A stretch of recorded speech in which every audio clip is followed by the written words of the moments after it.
Chapter पढ़ने वाले हैं sweetest love I don't go. Sweetest love I do not गो, ठीक है, या आई डोंट गो। इसमें देखो सबसे पहली बात तो कहते हैं ये स्वीटेस्ट लव ये क्या है, ये संबोधन है और इसका अर्थ होता है कि हे प्रेमिका, हे प्रेमिका आई डोंट गो, मैं नहीं जाता हूं। क्या कहेंगे? हे प्रेमिका, हे प्रेमिका मैं नहीं जाता हूं। ये कहते हैं, ये कहते बहुत बढ़िया, ये जो है कहानी है कवि के साथ घटित होता है और अपना कहानी के आधार पर ये कविता को लिखते हैं, ठीक है। तो हम लोग ये जानते हैं sweetest love I do not गो, इसका लेखककार जॉन डन है। कौन है? John Donne. इनका जन्म जो है 1572 में हुआ था। कब हुआ था? 1572 में। इनका जन्म 1572 में हुआ था और मृत्यु की बात करते हैं तो 1631 में हुआ था। इनका जन्म इंग्लैंड में हुआ था। कहाँ हुआ था? इंग्लैंड में। और इंग्लैंड में ये भी याद रखना कि Roman Catholic family, Roman Catholic क्या कहेंगे? फैमिली। इनका जो जन्म हुआ था इंग्लैंड में हुआ था, 1572 में हुआ था और रोमन कैथोलिक फैमिली में जन्म हुआ था। लेकिन उस समय इंग्लैंड की बात करते हैं, इंग्लैंड में एंटी कैथोलिक फैमिली का वर्चस्व चल रहा था, इसलिए जैसे हम लोग को गांव में होता है छोटा जाति होता है ना, छोटा जाति भी होता है, बड़ा जाति भी होता है, तो ये वैसा ही किस्म के थे। ये इनका जो जन्म हुआ था रोमन कैथोलिक फैमिली में हुआ था। ये ऑब्जेक्टिव में आता है, इसलिए इसको ध्यान देना है। अब ये बात करते हैं कि ये जब बड़े हुए तो इनको जो है पढ़ाई करने के लिए ऑक्सफोर्ड यूनिवर्सिटी, क्या कहेंगे? ऑक्सफोर्ड यूनिवर्सिटी, क्या कहेंगे? यूनिवर्सिटी। याद रखना ऑक्सफोर्ड यूनिवर्सिटी में ये गए थे। लेकिन क्या हुआ कि इनका जो धर्म था, इनका रिलीजन था, इस रिलीजन के वजह से ऑक्सफोर्ड यूनिवर्सिटी से बिना डिग्री का, विदाउट डिग्री कहते हैं, विदाउट क्या कहेंगे? डिग्री, इनको धक्के मारकर क्या कर दिया गया? वहां से निकाल दिया गया। रीजन क्या था इस चीज का? रीजन की बात करते हैं, इनका खुद का रिलीजन था। क्या कहेंगे? रिलीजन। याद रखना रीजन इनका क्या था? खुद का रिलीजन था।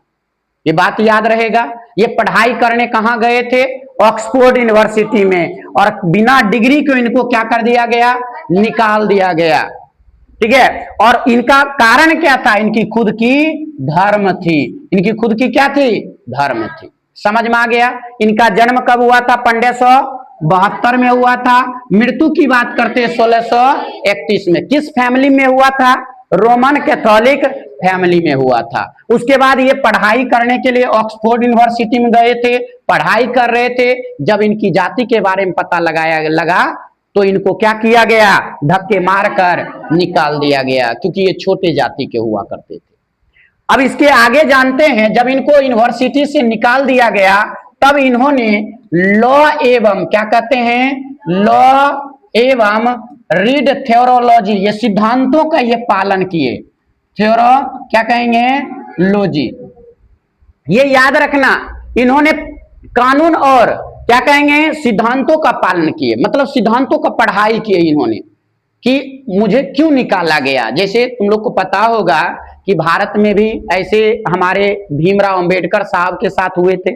भीमराव अंबेडकर दलित परिवार से आते थे, तो उनको भी पढ़ाई के लिए बहुत जगह संस्थानों से उनको निकाला जाता था और अक्सर वो बाद में जाके कानून का पढ़ाई किए और ये कहते हैं संविधान का निर्माण किए कि छोटा जाति का आखिर क्यों इस सबसे वंचित किया जाता है, उसके लिए वो अध्ययन किए। इसी प्रकार से ये भी कहते हैं लॉ एवं थ्योरोलॉजी क्या किए?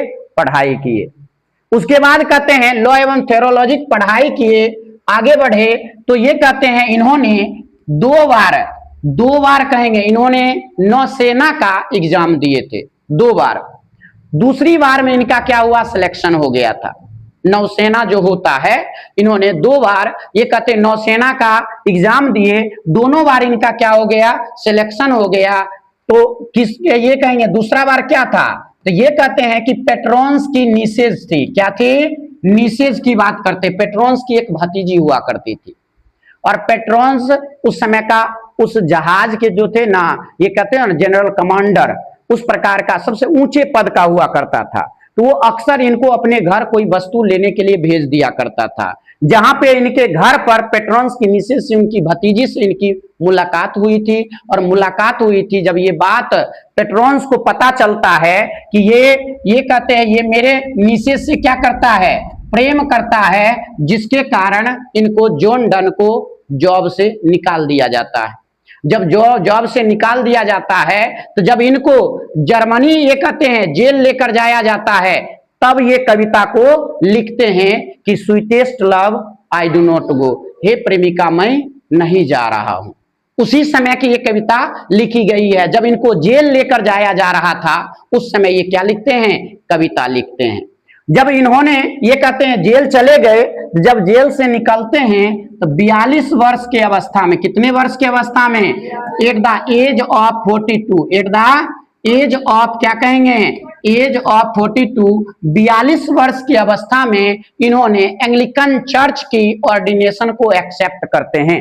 कौन कहेंगे, एंग्लिकन, याद रखना एंग्लिकन चर्च, ये याद रखना एंग्लिकन चर्च के ऑर्डिनेशन को क्या करते हैं, एक्सेप्ट करते हैं, ये याद रखना।